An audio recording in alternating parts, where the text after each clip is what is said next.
Can you imagine living in a world where your skin color is a dictator for your value in society, where your decisions are made for you because society deems you unable to look after yourself and the ones you love, where your sisters, your brothers, your babies are ripped from you, never to be seen again? A society that doesn't even deem you as human?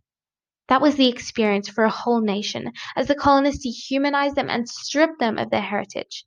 The directorial voice of Baz Luhrmann explores the issues with the assimilation policy and racism while affirming the Indigenous cultural practices in the movie Australia. Barbara Nicholson's Indigenous voice provides a personal poem, Two Worlds One, revealing the impacts that the assimilation policy had on her own life, leaving her guessing at her past while hoping for a better future. The assimilation policy was adopted in 1937 after the Aboriginal Protection Act of 1869 failed to slowly draw the Indigenous community into extinction. Barbara Nicholson writes about her forced assimilation into a world in which she didn't belong, all while hoping for a day to be reunited with her heritage. She questions the colonial practice of the assimilation policy through the lack of identity that the Indigenous voice reveals. This all provides a personal story mixed with the raw evidence of the harsh impact that the stolen generation had on the author, working to put to question the cultural practices that the colonials imposed to breed out their culture.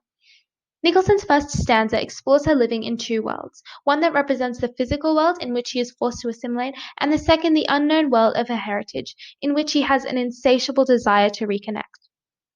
In the next stanza, she reveals the law that forced her into the two worlds. She uses generalization to create an image of a baby being taken, indicating that this action was a repeated procedure impacting not only her but Indigenous individuals around Australia. This shows the assimilation policy in action, using the poet's voice to hear the stories of the generation of people affected. I'm a two-world one, the refrain repeated 3 times in the poem to emphasize the confusion that Nicholson experiences, presenting a paradox that she can be in two worlds and yet only belong to one. The poet's voice uses this paradox to question the actions of the colonial community that forced Nicholson from her heritage and family into a world that didn't treat her as an equal, raising the injustice behind the assimilation policy.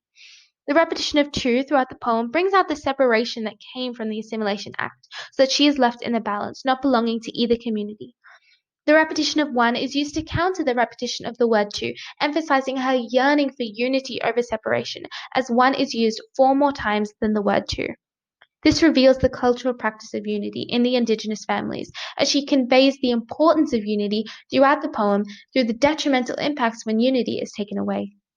This injustice is declared by the personification of the newspapers as they scream about the 200 years of hurt and shame. The word scream holds negative and dangerous connotations, signaling the danger of the stolen generation. At the end of stanzas 1, 3, and 7, the poet uses an epilepsis of the word one, reflecting her desire for unification of her identity, guessing at her past while dreaming for a better future.